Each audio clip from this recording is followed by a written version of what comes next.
السلام عليكم ورحمة الله وبركاته. كل سنة وانتم طيبين. بكرة الوقفة إن شاء الله.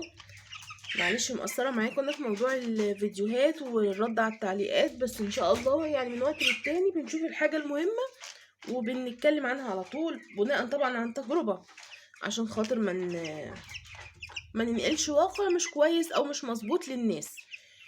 الموضوع بقى اللي استفزني، اللي أنا حاسة إن هو تجارة كبيرة قوي.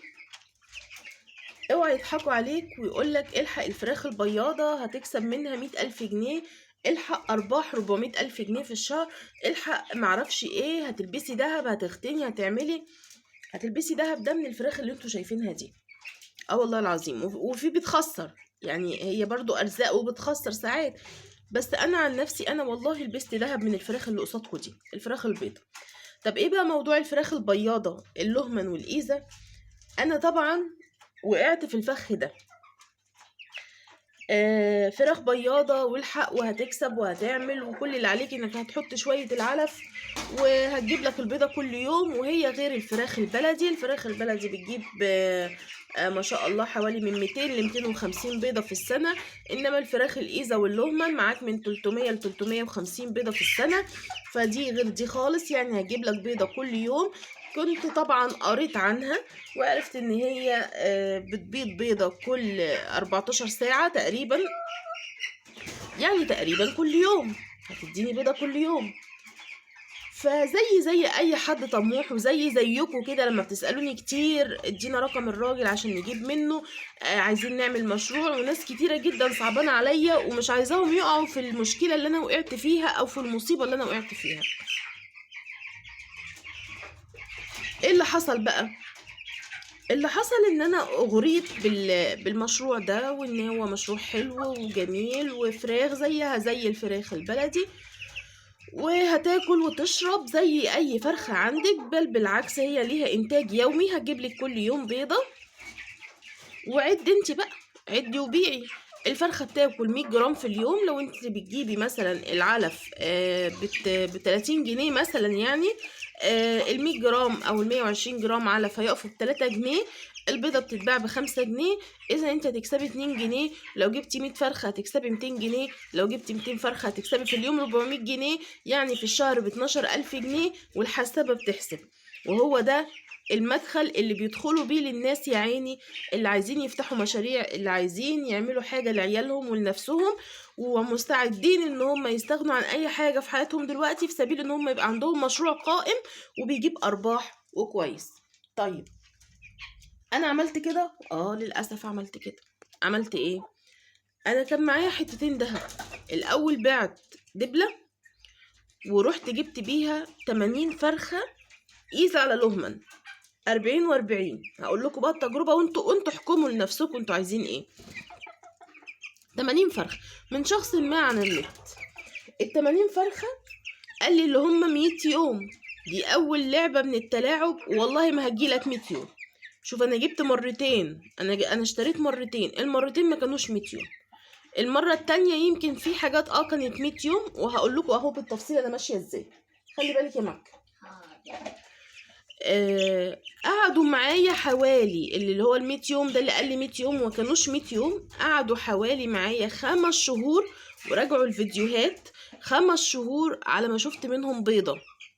انتوا متخيلين يعني ايه 5 شهور؟ انت بتأكل وتشرب كل يوم 80 فرخة ب8 كيلو علف. 8 كيلو علف في اليوم، في اليوم الواحد. يعني لو هو مثلا يا عم ب20 جنيه، ب160 جنيه أكل في يوم واحد، يعني في 10 أيام ب1600، يعني بكام؟ قولوا ب4000 ونص في الشهر. 5 شهور بتأكلي وما بتاخديش أي إنتاج. والوزن إيه يعني؟ كنت واخدة الفرخة مثلا ساعتها، طبعا أنا ساعتها كان مخموم بقى، مخموم عليا وضحكان عليا وأنا مش عارفة. كنت أنا واخدة في ساعتها الفرخة 600 جرام و700 جرام. وصلت معايا الفرخة الكيلو 300. عمر ما الفرق ده من كيلو 300، هي كانت 700 بقى كيلو 300، 600 جرام. هأكل فرخة 5 شهور عشان تزيد لي 600 جرام؟ ده أنا لو بعتها عمرها ما هجيب تمن.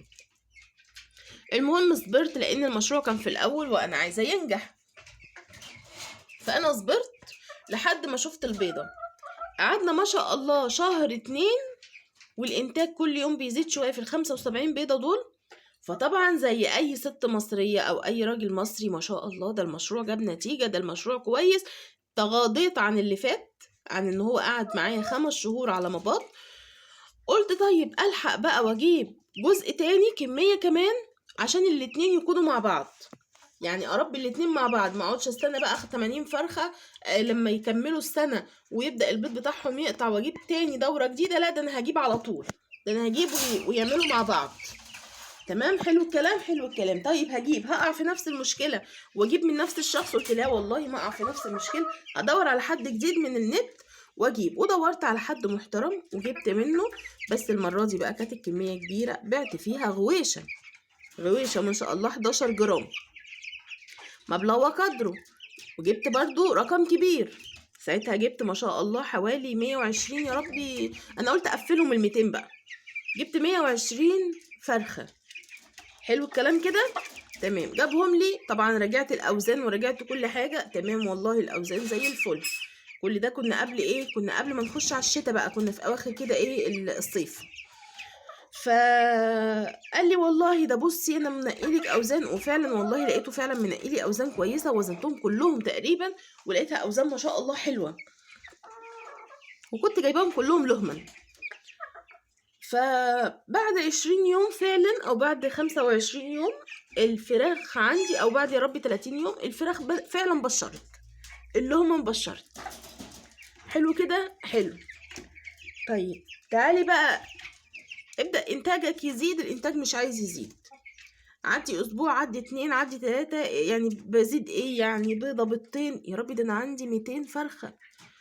انتوا متخيلين لما يبقى عندك 200 فرخة خلاص عدوا، يعني في منهم 80 فرخة اوريدي اصلا بشروا، فالمفروض خلاص الانتاج بتاعهم في خلال شهر او شهرين يبقى في قمته، اللي هو يعني انت عندك 80 فرخة تجيب منهم 70 بيضة، يا ستي هاتي منهم 50 بيضة انا راضية. لا ده كان ال 200 فرخة كلهم بيجيبوا لي 40 بيضة، وكان معاهم كمان فراخ بلدي غير ال 200. طب اصبري، صبرت واحتسبت وازود بقى. وبصوا بقى انا كنت فرحانه، تابعوا الفيديوهات كده بقى، كنت انا واقفه وسط الفراخ ولا كاني بقى اجدع مزرعه ما شاء الله، وعشمانه في الله خير، وتعبانه في تمن الغويشه وتمن الدبله اللي بعتهم، يعني خسرانه. فعايزه بقى يعني مش هستخسر. ورحت بقى جبت حاجات مستوردة بقى اهي، سيلينيوم ومضاد سموم وبهكاف كولين وفيتامينات وأملاح معدنية وعلف بقى مظبوط كان جايلي من الشركة، وظبطت الدنيا على قد ما أقدر، وصرفت والله العظيم. وبقى هاتي مبيدات ورشي الأرض، وهاتي معرفش ايه اهو بصوا المبيد اهو، بجيب مبيدات اهو ساندة بيها العلفة للفراخ. ان الفراخ تزيد، زادت معايا. زادت بايه؟ بالفراخ البلدي. يعني الفراخ البلدي كانت معايا وكانت بتجيب لي في اليوم حوالي 15 بيضه، الفراخ البلدي مع الفراخ الايزا واللهمن كان كله اكبر حاجه جابها لي 80 فرخه 80 بيضه. شيلوا ال 80 بيضه منهم 15 بيضه بلدي، يبقى كام؟ 65 بيضة. يعني أنا عندي 200 فرخة إيزا ولهما بيجيبوا لي 65 بيضة، وده طبعا حاجة ضعيفة جدا، يعني ما جاش 30% من الإنتاج. طيب بقيت عمالة أقول يا رب هيزيد، يا رب هيزيد. كل ده وأنت بتأكلي، أنت متخيل ومتخيلة معايا يعني إيه؟ عندك 200 فرخة إيزا ولهما بياخدوا في اليوم تقريبا شوال 25 كيلو، يعني حوالي 500 جنيه في اليوم. انتوا متخيلين يعني ايه السواد اللي انا كنت عايشه فيه ومستنيه وعلى امل ان انا هكسب وهعوض الخساره؟ وده الناس بيقولوا بتكسبي، ده الناس بيقولوا كذا، ده حسبوها لنا بالورقه والقلم. يعني انا في اكتر من كده، قال لك الفرخه بتاكل كذا وبتعمل كذا وهتجيب لك بيضه بكذا وهتصرف عليها كذا. تمام ايه بقى؟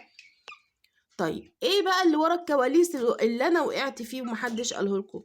اولا الفراخ دي مناعتها ضعيفه جدا، والله العظيم يمكن يكاد يكون زي الفراخ البيضاء اللي قصادنا دي، مناعة ضعيفة. يعني أنا لو أعرف إن هي مناعة ضعيفة، هما قالوا فراخ زي البلدي، أنا توقعت إن هي فراخ مناعتها قوية زي الفراخ البلدي، لأن أنا مربية فراخ بلدي وعارفة الفراخ البلدي. إنما أنا لو هجازف واجيب الكميه دي على اساس ان هي مناعتها زي الفراخ البيضه اللي قدامي دي، والله ما كنت هجيبها، وحياة ربنا ما كنت هجيبها. يعني انا اصرف حوالي 50,000 جنيه في تمن الفراخ ده 50,000 جنيه في تمن الفراخ لما كانت رخيصه، واكلهم 5 شهور. الشهر ما شاء الله داخله قلت لكم بكام؟ ده رقم والله العظيم، بقول لكم في اليوم 500 جنيه، 15,000 جنيه اكل. انتوا متخيلين انا استلفت قد ايه؟ اقسم بالله انا لسه الشهر اللي فات ده سد اخر حاجه من الدين بتاع اكل الفراخ. فمناعه زيرو، مفيش مناعه. اتفاجئت بقى ان الاقي الفرخه تقف وتركن وما تجيبش، تاني يوم تلاقيها ميته. تابعوا الفيديوهات وشوفوا انا كنت بقول لكم ايه، وكنت بصور لكم يوم بيوم، تاني يوم الاقيها ميته. طب في مرض عالجي، اعملي، عالجت وراقوا ومفيش بيض برضو، والله العظيم عالجت، ويبقوا قدامكم زي الحلاليف وبيجروا وبياكلوا، والحصاله قد كده. لمي بقى بيض، مفيش بيض، ما تلميش بيض. هي ال 80 فرخه 80 بيضه بالفراخ البلدي برضو، لان انا كنت بلم كله مع بعض. طيب تعالي بقى، احنا دخلنا على السقعه، بدأنا بقى نخش على امشير وطوبه والكلام ده. اول حضرتك ما دخلت على امشير، مش بقولك مفيش مناعه، اول ما دخلت على امشير ال80 بيضه بقوا 60، مفيش هزار. مش هقولك ال80 دول بقوا 75 ده بين يوم، يعني النهارده انا لميت 80، تاني يوم لميت 60. الله يا جماعه، طب خلوها حتى 75، طب خدوني واحده واحده. لا مفيش هزار في الكلام ده، اقسم بالله زي ما بقول لكم كده. طبعا اوقات كتيره جدا مفيش نفس بقى ان انا اروح هصور ايه، هصور الهم. انا بيبقى فيا هم خلاص، انا مش قادره. يعني انا فيا خلاص دماغي مشغوله، انا مش عايزه امسك تليفون ولا اعمل حاجه، انا اشوف المصيبه اللي قدامي. انا بيتي بيتخرب، انا قدامي فراخ داخله في 100,000 جنيه ولا 200,000 جنيه، مكلفه تمنها باكلها بايجارها بتعبها، ومفيش ولا قرش شايفاه. الموضوع بينهار قدامي. اليوم اللي وراه ال60 بيضة بقوا 50، اليوم اللي وراه ال50 بقوا 40، اليوم اللي وراه في خلال 4 أيام يا جماعة، قسما بالله خلال الأسبوع ما خدت بيضة واحدة. يمكن كان اللي بيريحني شوية هي الفراخ البلدي، أروح ألاقي بيضتين 3 4 عشان دخلت الشتا بقى. طب الفراخ البلدي معروف ان عنقودها بيجمع، يعني بتريح في السنة شهرين ولا حاجة وبتجمع وترجع تبيض. انتي بقى الفراخ التجارية الجميلة اللي هتكسبني الملايين، اللي هتكسبني ال250,000 في السنة دي ولا في الشهر، انتي وقفتي ليه؟ وقفتي انتي لسه، انا ما شفتش منك انتاج اصلا. انا لسه جايباكي، يعني انا لسه جايباهم، ما شفتش انتاج اصلا. يعني ما كملتش انتاج 5 شهور ولا 4 شهور عشان اقول ان هي هتوقف انتاج ليه؟ والفرخه اللي كانت عندي اللهمن طبعا بتوصل لكيلو 700، خلاص اللهمن دي بقت كيلو 300. والايزه قسما بالله اقسم بالله انا ذبحت ايزه واصله ل 600 جرام. من ايه؟ خس. عايزه درجه حراره معينه، عايزه ظروف معينه. ايه ده بقى؟ طيب كانت هي في درجة حرارة معينة وظروف معينة، مفيش بقى. عارفين انتوا العظمة بتاعت من ورا لما البيضة تنزل، مش المفروض انها بتوسع لما الفرخة تيجي تبيض؟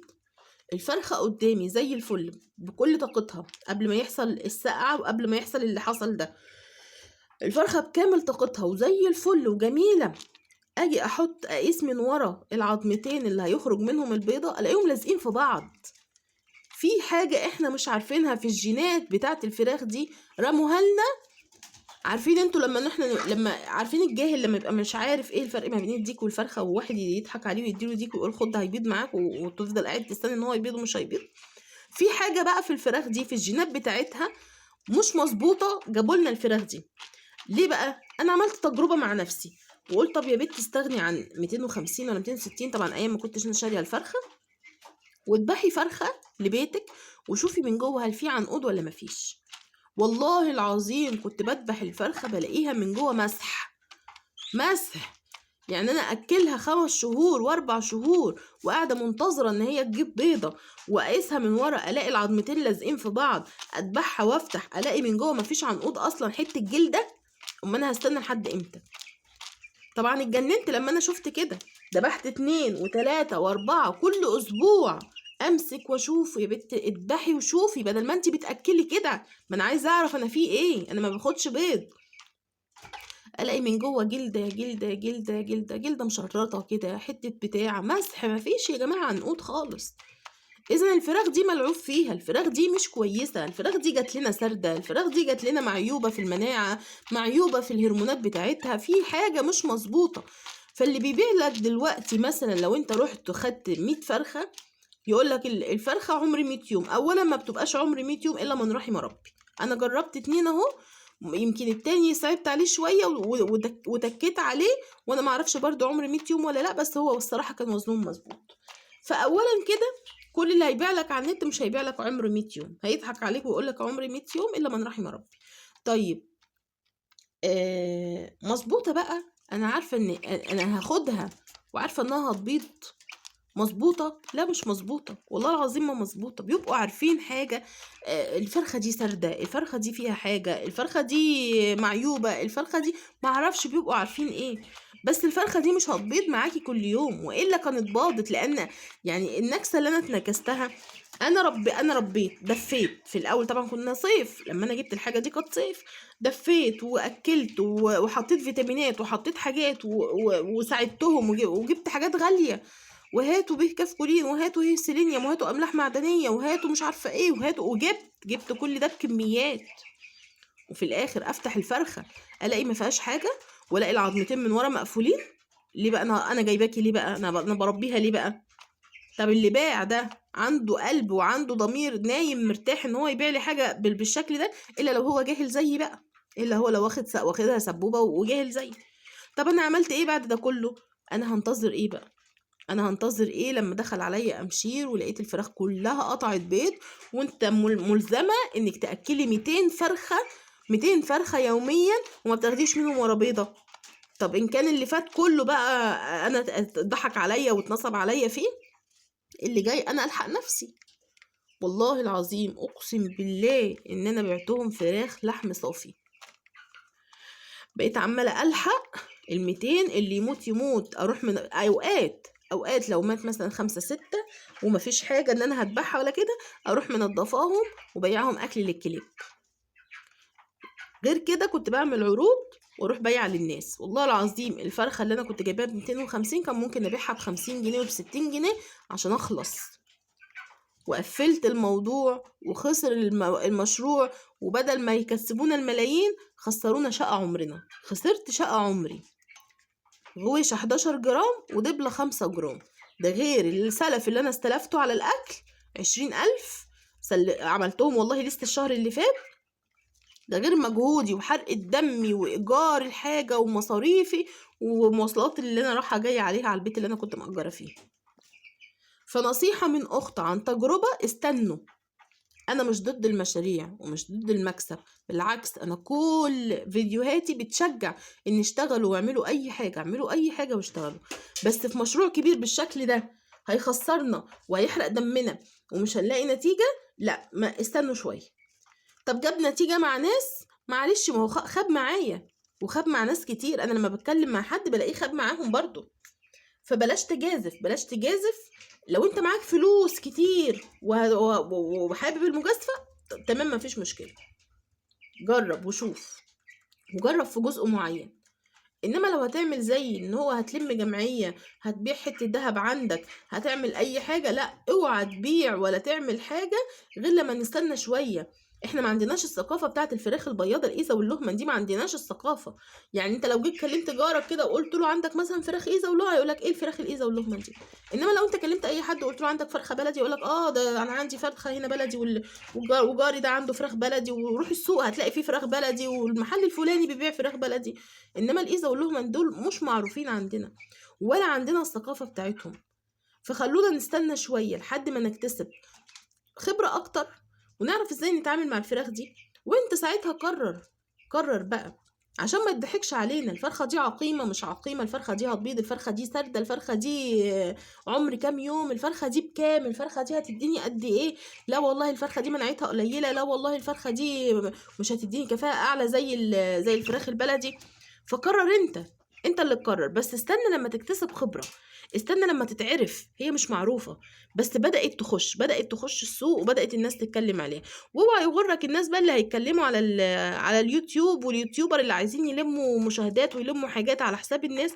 لا لا، ما يضحكش عليك بالكلام ده. بص بقى على التعليقات، وشوف التعليقات، وشوف خبرة الناس، واسأل، وخش على النت واسأل وقول بقى، وشوف التجارب، واكتسب خبرة الأول، وبعد كده انت اللي تقرر هتعمل ايه. لان انا زي ما انا قلت لكم، ادي خبرتي وادي تجربتي في الموضوع. ولو حد قال لي وطلب مني نصيحة، انا هنصحه اقول له ما تجيبش الفراخ دي. ايه رأيكم بقى في الكلام؟ انا اديتكم خلاصة المعلومة بتاعتي، وقلت لكم قد ايه اهو، انا صرفت كام ورجع لي قد ايه. انا تقريبا ما رجعليش حاجة، يعني العوض على الله. انا قلت العوض على الله، والله العظيم العوض على الله. لان انا الفراخ اللي كنت ببيعها كنت بجمع عشان اسد ال20,000 السلف اللي انا استلفتهم بتوع الاكل. فكده خلاص العوض على الله، فما تقعوش الوقعه بتاعتي. انا اديتكم الخبره كلها، واسالوا واعرفوا، وانت اللي هتقرر ان كنت عايز تضحك عليك او ما تضحكش، كنت عايز تجازف او ما تجازفش. والمشاريع كتير، مشاريع كتير، وبأبسط الأمور تقدروا تعملوها. يلا نهاركم خير ورزق، وكل سنة وانتم طيبين. بكرة وقفة عيد الفطر، وربنا يتقبل منا ومنكم يا رب صالح الأعمال. وما تنسونيش بدعائكم، وادعوا لي كده إن شاء الله بالصحة والعمر والبركة، ولكم بمثل إن شاء الله. والسلام عليكم ورحمة الله وبركاته.